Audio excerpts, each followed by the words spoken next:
En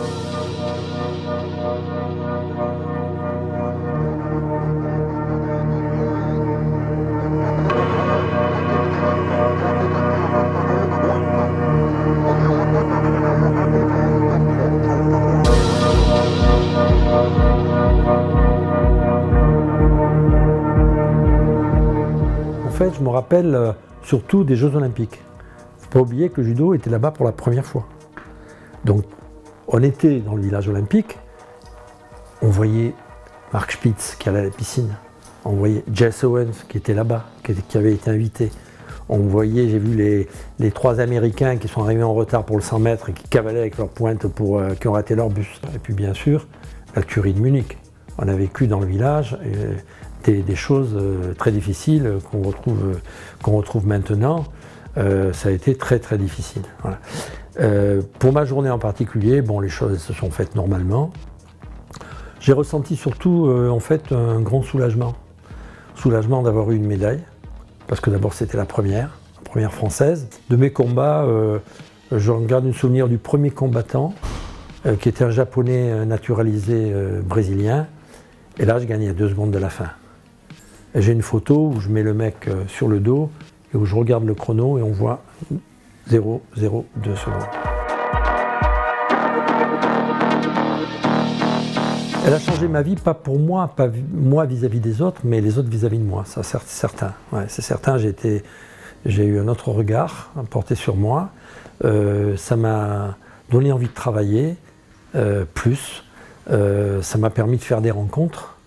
En particulier celle d'un judoka extraordinaire qui s'appelle Isao Kano, qui m'a fait gagner 20% d'efficacité en 1 heure.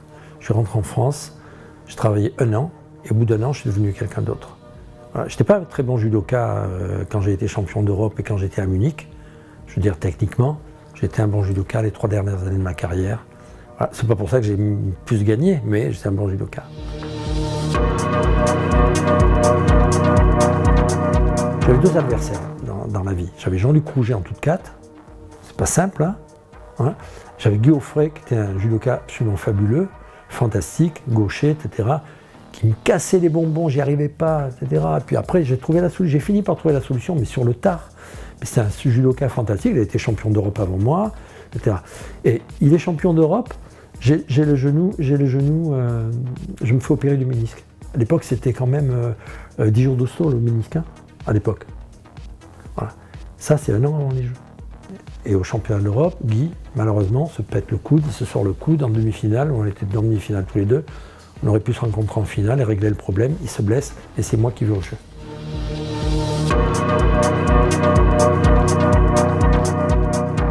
Ben déjà la puissance, je ne sais pas comment elle me vient. Parce que d'aussi loin que je me souvienne, j'ai toujours été fort des reins, quoi, hein. Après, j'ai fait un travail de musculation, qui était un travail de musculation pour adapter au judo, etc. Mais enfin, j'ai poussé quand même assez lourd. Et physiquement, j'étais assez costaud, j'avais un cœur très lent. Je battais à 36-37 pulsations minutes au repos. Et j'ai fait 11,3, 11,4 sur 100 mètres. Donc j'allais vite, j'étais puissant, j'avais un cœur, j'avais un gros physique. J'ai jamais senti quelqu'un me dominer au point que je pouvais rien faire, quoi. Il m'arrivait de perdre, mais je sais que les combats que j'ai perdus, j'aurais pu les gagner à ce moment-là. En fait, j'ai toujours pensé que j'étais le plus fort, quoi. Voilà. Donc, bon, on prend ça comme on veut, mais je crois qu'en fait, avec le recul, c'est toujours ce que je me suis dit. J'ai fait 6 championnats d'Europe. 6. 3 fois viré au premier tour, 3 fois champion. Ça veut tout dire. Quand je passe le premier tour, je vais au bout derrière. Championnat d'Europe, hein, pas le championnat du monde. Et les Japonais, moi, on m'avait toujours dit, le Japon, tu sais, il faut faire judo, si tu veux faire tomber, il faut avoir un œuf dans chaque main, il ne faut pas casser l'œuf, quoi. Et là, tu es sûr que ta technique, elle est bonne. Moi, on m'avait toujours dit ça, je suis allé là-bas, ma foi, les œufs, j'ai compris, mais c'est des œufs de pigeon, parce que j'en ai pris, hein, des coups sur la tête, des coups sur... Les Japonais, ils ne faisaient pas de cadeaux à cette époque-là. L'équipe qui est maintenant en place, je parle de Jean-Luc, je parle de tous ces gens-là, ben c'est à ce moment-là qu'on a vécu une histoire d'homme. Parce que À l'époque, on allait là-bas, il fallait vraiment se serrer les coudes. Bon, il y en a qui allaient seuls, nous on y allait en équipe, je suis allé qu'en équipe, moi, jamais individuellement, mais c'était difficile. Moi, le premier japonais avec qui je fais randonnée là-bas à Tenri, le premier jour, il y avait des poteaux à Tenri, dans l'ancienne salle. J'approche d'un poteau, il me met dans le poteau. Je me dis, bon, il n'a pas fait exprès. J'approche du deuxième poteau, il me remet dans le poteau. Bon, quand j'ai approché le troisième, je l'ai pris, je l'ai mis lui dans le poteau, quoi. Donc pour lui faire comprendre. Et en fait, il cherchait à ce moment-là, en tout cas, je ne sais plus maintenant, il cherchait à vous faire réagir. Il cherchait une réaction de votre part. Et vous étiez considéré s'il y avait une réaction de votre part.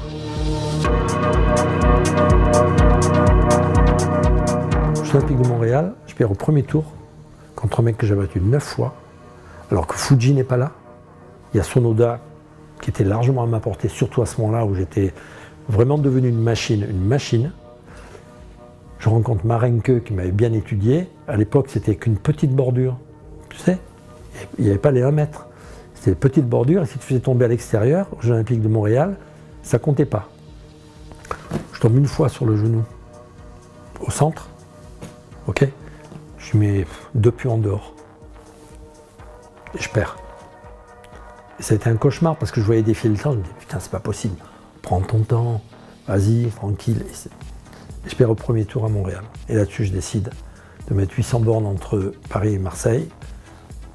M. Gourtine m'a fait nommer, parce que j'étais prof de sport, enfin prof de gym, prof de sport, à Marseille, chargé de faire un tas de choses, Pierre Guichard, et m'ont fait nommer, et voilà. J'ai décidé d'arrêter à ce moment-là, sur une défaite.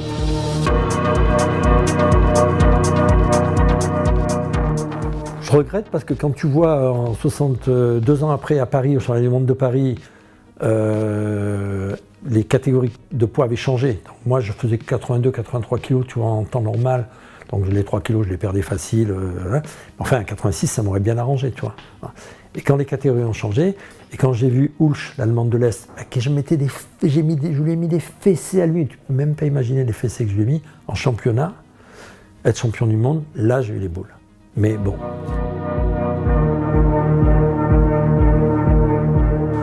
Mais moi, à partir du moment où je suis passé de l'autre côté de la barrière, pour moi, il n'y a rien qui a changé. Et l'important, c'était de gagner aussi. Il n'y a rien qui a changé. Absolument rien. Malheureusement, c'est mon caractère. Je m'investissais autant que quand je combattais. Je me suis investi autant, peut-être souvent trop. Je me rappelle une fois, il y a Fabien Canu et Marc Alexandre qui sont venus nous voir avec Serge Fest au Japon. Ils sont venus nous dire, les mecs, là, c'est beaucoup là ce que vous nous faites, c'est beaucoup. Alors on en faisait faire un peu trop peut-être. À partir d'un certain moment, l'entraîné, l'athlète, il doit se prendre en charge. Il doit se prendre en charge. C'est lui qui se connaît le mieux. L'entraîneur lui donne des indications. L'entraîneur, pour moi, c'est pas un professeur, c'est le professeur qui montre la voie. Après, l'entraîneur, il prend en charge. Mais l'entraîneur, c'est autre chose. L'entraîneur, c'est un meneur d'hommes avant tout. C'est quelqu'un qui, lorsqu'on est derrière un garçon sur le championnat d'Europe ou au championnat du monde, le fait monter dans les meilleures conditions possibles. C'est-à-dire, il lui dit, le mec en face, tu vas le casser en deux, t'inquiète pas. Et il y va, il le casse en deux. Voilà. Pour moi, c'est ça l'entraîneur, pas autre chose. C'est vraiment un meneur d'hommes. Moi, j'ai beaucoup de tendresse pour l'équipe des jeunes actuels. Les jeunes qui sont maintenant sont beaucoup mieux que ce que nous, à l'époque, on était. Ils sont beaucoup mieux physiquement. C'est leur génération qui est mieux que la nôtre. Elle est plus forte, ils sont plus grands, ils sont préparés plus jeunes, etc. Voilà. Mais moi, je continue à dire, quand on dit « ouais, putain, avant c'était bien », non, c'était pas mieux avant, les mecs, ils sont mieux maintenant. Par contre, je pense qu'il faut se remettre le bout du sang dans la bouche, quoi. Il faut se faire mal, il faut être capable de se faire mal. Si tu n'es pas foutu de te faire mal tous les jours à l'entraînement, tu ne peux pas gagner, c'est pas possible. Ou tu peux gagner, mais tu ne peux pas être un vrai champion. Alors il faut le faire intelligemment, avec les moyens actuels, enfin, il faut gagner. Il faut juste gagner. Et pour ça, il faut mettre tous les moyens de son côté. Voilà. Il faut juste gagner. Si on gagne, quand on gagne, on est bon, on est intelligent, on a plein de qualités. Voilà. Il faut juste gagner. Parce que quand on se lance dans un truc comme ça, c'est une vie. C'est sa vie qu'on met en jeu. À partir du moment où on met sa vie en jeu, il ne faut pas jouer. Il ne faut pas jouer pour soi, il ne faut pas jouer pour ses proches, pour son entourage, il ne faut pas jouer. Il ne faut pas tricher. c'est très dur ce qu'on fait. C'est horriblement dur ce qu'on fait. Avec Thierry, Fabien, Marc, Roger, tous ces gens-là, j'ai vécu une aventure extraordinaire. Le jour où je m'éteindrai, je penserai à ces choses-là parce que j'ai aucun regret. Sur le plan du judo, je n'ai aucun regret. Même celui de m'être arrêté. Parce que je m'étais fixé une échéance. On ne peut pas être entraîneur national pendant 50 ans. Donc j'ai été 12 ans quand même. 4 ans junior, 8 ans de senior. Et je m'étais toujours dit, le jour où le dernier qui compte pour toi s'arrête, tu t'arrêtes. Parce que la génération qui suit, elle ne te connaît pas.